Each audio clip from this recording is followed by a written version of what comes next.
Good morning students.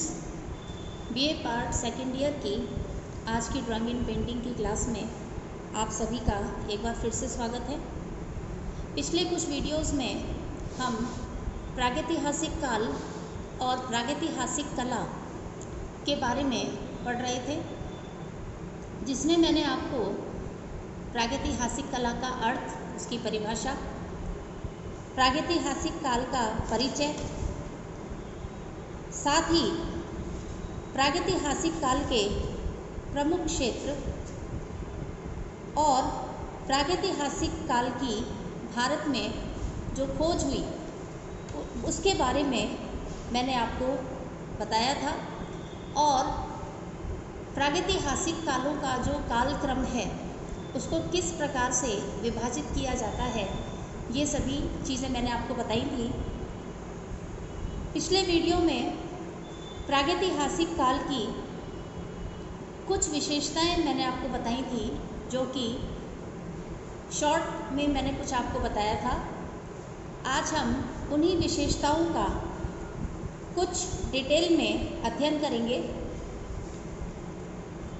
और उसी पर विशेषताओं के बारे में चर्चा करेंगे, जिसमें पहली विशेषता आती है रंग और आकार। रंग और आकार। प्रागैतिहासिक काल के मानवों ने जो प्रागैतिहासिक कला के अंतर्गत जो चित्रण किया, उसके अंतर्गत जो उसने आकृतियाँ बनाई, फिर चाहे वो मानव आकृतियाँ हो या पशु आकृतियाँ या जंगली पशुओं की आकृतियाँ, उन आकृतियों को भरने के लिए धरातल पर आदि मानव ने रंगों को सपाट रूप से लगाया है, यानी फ्लैट लगाया है। किसी प्रकार की कोई छाया प्रकाश आदि का यानी लाइट एंड शेड का प्रयोग नहीं किया है। इन चित्रों में जो आसानी से या सुगमता से जो खनिज रंग प्राप्त हो जाते थे, उस समय आदि मानव ने या प्रागैतिहासिक काल के मानव ने उन्हीं रंगों का प्रयोग किया, जो कि उन्हें सरलता से उपलब्ध हो जाते थे, जो कि खनिज रंग थे। इन रंगों में अधिकतर या प्रधानतः आदि मानव ने अपने चित्रों में गेरू, हिरौंजी, रामरज तथा खड़िया आदि का प्रयोग किया। इनके अतिरिक्त यानी खनिज रंगों के अतिरिक्त आदि मानव ने रासायनिक रंगों का भी प्रयोग किया, जिसमें रासायनिक रंगों के अंतर्गत कोयला या काजल आता है, जिसका काले रंग के स्थान पर उन्होंने प्रयोग किया। अधिकांश आकृतियों के निर्माण में आदि मानव ने सीधी रेखा, वक्र और आयत आदि ज्यामितीय आकारों का भी प्रयोग किया। कई ज्यामितीय आकारों का आदि मानव ने सांकेतिक या प्रतीकों के रूप में भी प्रयोग किया, जैसे स्वास्तिक है, त्रिभुज है, वृत्त, षटकोण या आयताकार। ये सभी वे ज्यामितीय आकृतियाँ हैं या आकार हैं जिनका आदि मानव ने या प्रागैतिहासिक काल के मानव ने अपनी कला के अंतर्गत इन आकारों का सांकेतिक या प्रतीकों के रूप में इन आकारों का उसने अपने चित्रों में प्रयोग किया। पूरक रूप में क्षेपांकन पद्धति का प्रयोग किया गया। जैसा कि मैंने आपको पूर्व में भी बताया था कि क्षेपांकन पद्धति क्या है। क्षेपांकन पद्धति मैं फिर से दोहरा रही हूँ। क्षेपांकन पद्धति पहले तकनीक का अभाव था। प्रागैतिहासिक काल के समय किसी प्रकार की कोई तकनीक नहीं थी, कोई ज्ञान नहीं था, अर्थात उस समय कागज़ का आविष्कार नहीं था। जैसे कि आज के समय में आप लोग कोई भी चीज़ बनाने के लिए या चित्र बनाने के लिए अपने कागज़ पर या अपने कपड़े पर आप सबसे पहले, जिससे सारे ब्लॉक्स या पैनल्स सेम बने, डिज़ाइन सेम बने, इसलिए हम क्या करते हैं, उसको छापते हैं, जिससे सभी जो भी एक पैटर्न है कोई डिज़ाइन है वह एक सा बने। इसलिए हम क्या करते हैं, कोई कागज़ ले लेते हैं, जैसे कोई बटर पेपर है, फिर उस पर कोई डिज़ाइन बनाते हैं, कोई बूटा पेल ये बनाते हैं, और फिर उसके बाद उसे छोटे छोटे छिद्र करके या छेद बना करके उसमें हम उसको पूरी तरह से तैयार करते हैं छापने के लिए, और फिर किसी रंग से या नील से या कोई राख की पोटली बना करके फिर हम उसे छापते हैं। इसी प्रकार से पहले कागज़ तो हुआ नहीं करता था, तो प्रागैतिहासिक काल का मानव जो कि आखेट किया करता था, तो किसी पशु की, जानवर की खाल को लेता था जो कि पतली होती थी, जैसे हिरण की खाल है, उसको वह लेता था छापने के लिए, और उसमें उसी प्रकार की कोई आकृति बना करके उसको उसमें छोटे छोटे छेद करता था, और फिर इन्हीं प्राकृतिक या रासायनिक रंगों की सहायता से वह अपने धरातल पर, चाहे वह गुफा के दीवारें हो या धरातल हो या छत हो, उनके ऊपर वह छापा करता था। ये है क्षेपांकन पद्धति। ये चित्र जो प्रागैतिहासिक काल के मानव ने बनाए वे भद्दे हैं, असंगत हैं और कठोर हैं। उनमें सॉफ्टनेस नहीं है, लेकिन इनमें गति है और सजीवता भी है, और तूलिका की शक्ति इनकी प्रमुख विशेषता रही है। ये रंग और आकार जो पहली विशेषता थी, अब इसके बाद है दूसरी विशेषता विषय वस्तु कि प्रागैतिहासिक काल का जो चित्रण है, जो कला है, उसकी विषय वस्तु क्या है। यह एक अलग से भी प्रश्न आता है एग्जाम्स में, तो आप इसका विशेष ध्यान दें। आदिम मनुष्य का दृष्टिकोण भयानक पशुओं के शिकार के चित्रण और अपने दैनिक कार्यकलाप, जो उसके रोज़मर्रा के जो कार्य हुआ करते थे उस समय, उनका अंकन करना तक ही सीमित था। यानी जो प्रागैतिहासिक काल का जो मानव था, उनके चित्रों की जो विषय वस्तु थी वह उनका जो जंगली बर्बर जीवन था उससे संबंधित था, जिसमें वह आखेट करता था, इधर उधर घूमता था, उसने जो पशु देखे या आखेट संबंधी उसने दृश्य बनाए, और इसके साथ ही जो वह अपने दैनिक जीवन में जो रोज़मर्रा के जो क्रियाकलाप करता था उनसे संबंधित भी था। अतः उसने सांवर, बारहसिंगा, महिष, गेंडा, हाथी, सूअर, घोड़ा, खरगोश आदि जैसे पशुओं का स्वाभाविकता के साथ अंकन किया है। क्योंकि प्रागैतिहासिक काल के मानव का जीवन का पशु एक अभिन्न अंग थे, फिर चाहे वे शिकार के समय रहे हों या उनके दैनिक जीवन के कार्यकलाप के समय रहे हों। कुल मिलाकर पशुओं पर ही आदि मानवों का जीवन निर्भर था। इसलिए वह हर स्थान पर पशुओं के साथ रहता था, उनको देखता था, तो अपने चित्रों में या अपनी कला में भी वह उनका समायोजन करता था। ये पशु उसने आखेट के समय भी देखे थे, और उसने उनका आखेट करते समय जब उनका पीछा किया तो उनमें एक दैत्य की शक्ति का अनुभव किया था, जिसे उसने अपने चित्रों के माध्यम से प्रदर्शित करने का प्रयास किया, जिसमें वह काफ़ी हद तक सफल भी हुआ। नवप्रस्तर युग के दूसरे स्तर वाली जो चित्रकारी है, उसमें आदि मानव ने भयानक जीव जंतु अपने मित्र के रूप में बनाए, जैसे घुड़सवार पशुओं को चराते हुए, उनको दूहते हुए, अर्थात उनका दूध निकालते हुए, जैसे गाय भैंस है, बकरी है, इन सभी का दूध निकालते हुए, और साथ ही उनके साथ कृषि आदि का कार्य करते हुए भी आदिम मनुष्य चित्रित किए गए हैं। पशु और पशुओं के आखेट दृश्य तथा जादू के विश्वास के प्रतीक चिन्हों का चित्रण भी इस समय की कला का प्रधान विषय रहे हैं।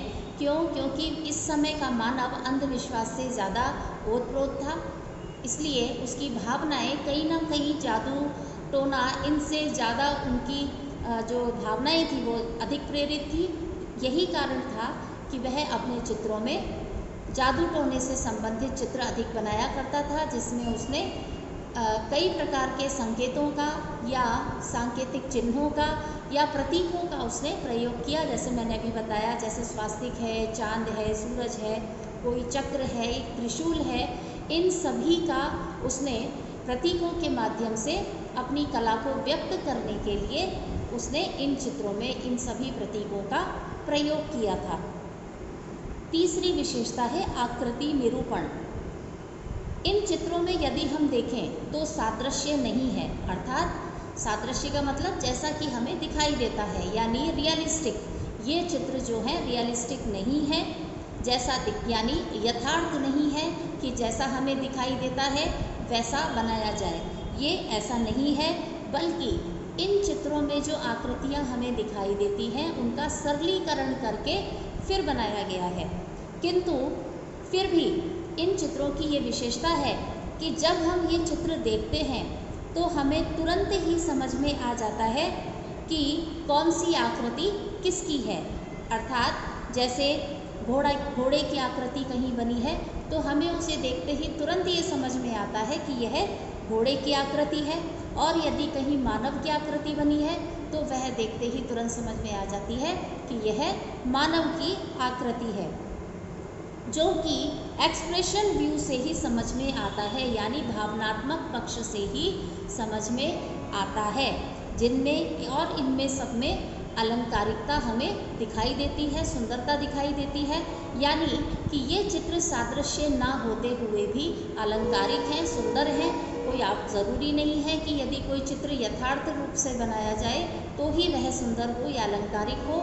ये चित्र इतने प्राचीन होते हुए भी, इतने पुराने काल के होते हुए भी, और जबकि वास्तविक नहीं है यानी यथार्थ नहीं है, फिर भी यह काफ़ी सुंदर दिखाई देते हैं, अलंकारिक प्रतीत होते हैं। चौथी विशेषता है रेखा, लाइन। चौथी विशेषता है रेखा। इस कला के संबंध में कहा जाता है this is only art of line, कि यह केवल रेखाओं की कला है।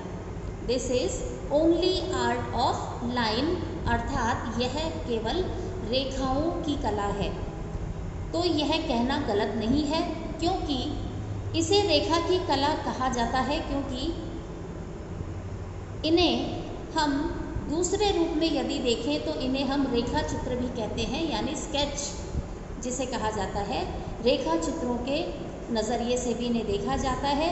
और प्रागैतिहासिक काल की जो कला है, इन चित्रों में हमें रेखाओं का भरपूर प्रयोग मिलता है, यानी हर प्रकार की रेखा हमें यहाँ दिखाई देती है, चाहे वो सीधी पड़ी हुई रेखा है, हॉरिजेंटल है, चाहे वर्टिकल है या चक्राकार है, जिस प्रकार की भी है, हर प्रकार की रेखाएं जो हमने पूर्व में पढ़ी हैं फर्स्ट ईयर में, उन सभी रेखाओं का रूप हमें यहाँ पे देखने को मिलता है, उनका प्रयोग हमें यहाँ दिखाई देता है।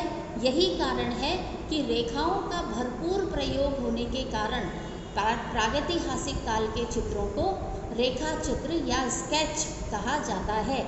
और इसीलिए इस काल की कला को हम कहते हैं this is only art of line, कि यह रेखाओं की कला है, क्योंकि यहाँ पर रेखाओं का भरपूर प्रयोग है। हर प्रकार की रेखा यहाँ पर हमें दिखाई देती है, प्राप्त होती है।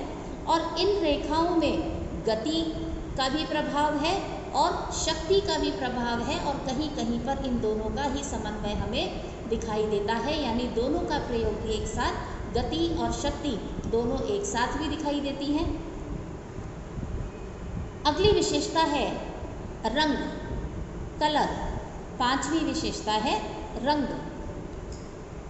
इस कला में, जैसे कि मैंने आपको पहले बताया था, पहली विशेषता में रंग और आकार, जो पहली विशेषता पड़ी उसमें, कि यहाँ पर यानी प्रागैतिहासिक काल की जो कला है उसमें हमें 3 प्रकार के रंग या उनका प्रयोग हमें यहाँ दिखाई देता है, जिनमें पहला है प्राकृतिक रंग, दूसरा है वानस्पतिक रंग और तीसरा है खनिज रंग। और साथ ही रासायनिक रंग भी यहाँ पर हमें कहीं कहीं पर दिखाई देते हैं। प्राकृतिक रंगों में आते हैं जैसे गेरू है, रामरज है। वानस्पतिक रंग है जो कि हमें प्रकृति या फूल पत्तियों के ज़रिए हमें मिलते हैं। जैसे कि हरा रंग है तो पत्तियों से लिया, और खनिज रंग हैं जो कि हमें खुदाई के दौरान या खनिज भूमिज रंग जो कहलाते हैं, और रासायनिक रंग जैसे कि मैंने बताया जो कि रासायनिक क्रिया से प्राप्त होते हैं, जैसे कि काजल या कोयला जो कि काले रंग के लिए प्रयोग में किया गया। ये सभी रंग जो हैं ये शुद्ध रूप में लगाए गए हैं और कहीं पर भी इनमें आपस में मिलावट नहीं है। अर्थात जैसे कि हम गुलाबी रंग बनाते हैं तो उसमें हम लाल और सफ़ेद का मिश्रण करते हैं, तब हमें गुलाबी रंग प्राप्त होता है।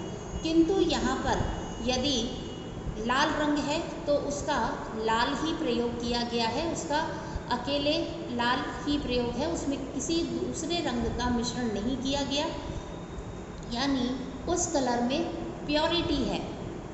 जो रंगों की प्योरिटी अगर हम कहें कहाँ मिलती है तो वह मिलती है प्रागैतिहासिक कला में। किसी भी रंग में दूसरा रंग नहीं मिलाया गया है, पूरी तरह से शुद्ध हैं, प्योर हैं। आदिम चित्रों में गेरू, रामरज, काजल, खड़िया आदि प्रकार के रंगों का सहजता के साथ प्रयोग किया गया है। छठी विशेषता है चित्रण विधान, यानी इनकी टेक्निक, या किन और साथ ही कौन कौन से माध्यम या धरातल इस कला के लिए प्रयोग में लिए गए। तो छठी विशेषता है चित्रण विधान। प्रागैतिहासिक चित्र जो हैं उनका आधार यानी उनका धरातल जो था वह था पत्थर। उस समय किसी प्रकार का कोई कपड़ा नहीं था, कोई प्रकार का, मैंने पहले ही बताया, कागज़ नहीं था। तो उनके जो तकनीक का जो माध्यम थे, जितने भी थे, वो सभी अधिकतर प्राकृतिक होते थे। इसी प्रकार से उनके चित्रों का जो धरातल था वह भी प्राकृतिक ही था, यानी आधार उसका पत्थर था या पाषाण था, जो कि गुफाओं में है। और यही कारण है कि इन चित्रों को हम रॉक पेंटिंग्स भी कहते हैं। क्या कहते हैं? Rock paintings, rock. और कुछ बाहर पत्थरों पर भी है, कुछ चित्र हमें गुफाओं के अंदर मिलते हैं, तो कुछ चित्र प्रागैतिहासिक काल के जो उदाहरण हैं वे हमें खुले में, वो जो पाषाण खंड हैं, जो पत्थर हैं या शिलाएं हैं, उन पर भी हमें इन चित्रों के उदाहरण प्राप्त होते हैं।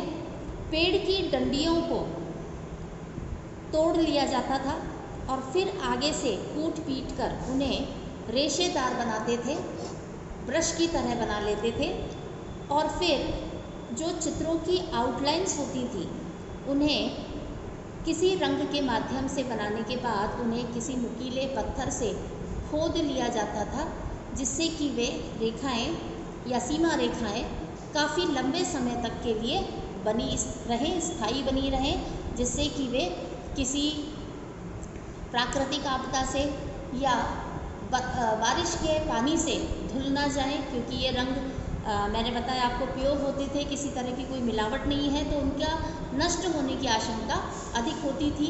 इस वजह से उन्हें उनकी सीमा रेखाएं खोद करके बनाई गई हैं।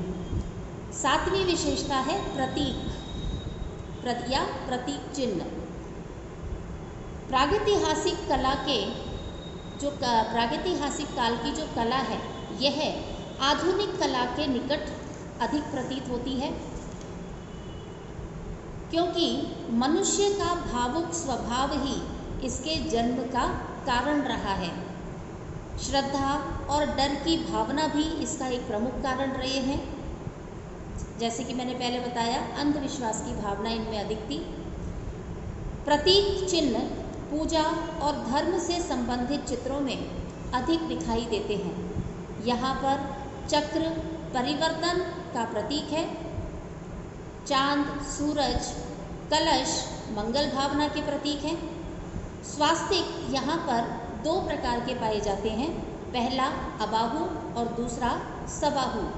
अबाहु स्वास्तिक जो है उसमें भुजाएं नहीं होती, सिर्फ प्लस के निशान की तरह होता है।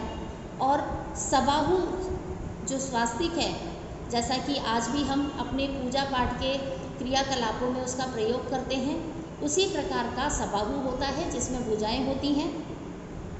और कहीं कहीं पर उल्टा स्वास्तिक भी बना हुआ मिला है, जो शायद कि या तो भ्रमवश बना दिया गया या भूलवश बना दिया गया। ये प्रागैतिहासिक काल की कुछ मुख्य विशेषताएं थी जिसके बारे में मैंने आपको बताया। इसके बाद आता है प्रागैतिहासिक काल कला के उद्देश्य, कि प्रागैतिहासिक काल के जो मानव थे उनका क्या उद्देश्य था इस कला को करने के लिए।